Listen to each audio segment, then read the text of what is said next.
Air gang till I die, ho. Swooped up the homies and we about to start a sideshow. Real quick. Okay, I've done airlines 1,000 times. I'm going to do this again. Airlines go bankrupt every 10 years. Okay? Every 10 years, airliners go bankrupt. That's just how it works. All right? It's going to happen this time again. It'll happen in 10 more years again. The question is how long does it take to recover, and who recovers the quickest, and who gets bought out by the others, and who consolidates power, and who loses out, who gains. I still believe budget airlines are more set up to make it through this because we are moving to a fast pace. I need quicker, cheaper, okay, than anything. All right. Why do you think delivery, you can't invest in delivery services in the long haul? Yeah, they're all doing good right now because everybody's getting delivery at home and they're all getting revenue, but there's no customer loyalty there. People just want it fast and they want it cheap. So it doesn't matter if it's Postmates, Uber Eats, Grubhub, DoorDash, it doesn't matter who's going to get it to me fastest, who's going to give it to me cheapest. That's who I'm going to go through. Okay.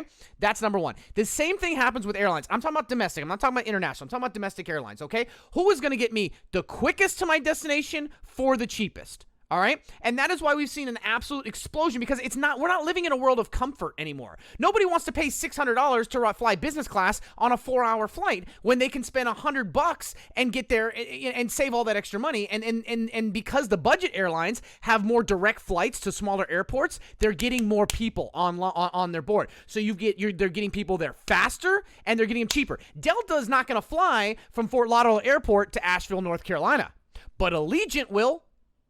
Okay, so what am I going to do? Am I going to spend $650 for a ticket on Delta to take me to Charlotte and then have to get on a small Delta plane from Charlotte to Asheville?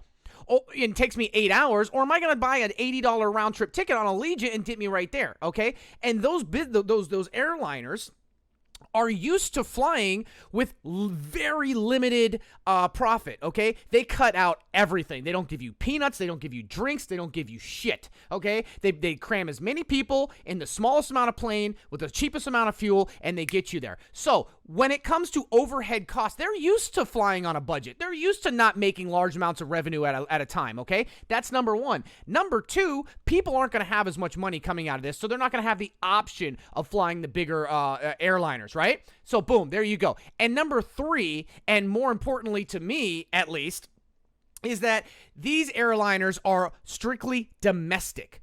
When flights actually open back up, we're not going to see international flights anywhere near as much as we will domestic. And that's even if the international flights are not shut down, if borders aren't shut down. So now you're talking about who is going to be up and running first, right? It's going to be the domestic airlines, okay? Because they're flying within the country. And I want you guys to understand something else. These big airlines, their actual revenue comes from international first-class flights. That's where they make their money. First class, business class, whatever. That's where they make their money, okay? So all of these things combined, the only upside that the bigger ones have is that name recognition, volatility, and bailouts. So sure, their recovery is going to be like this, okay?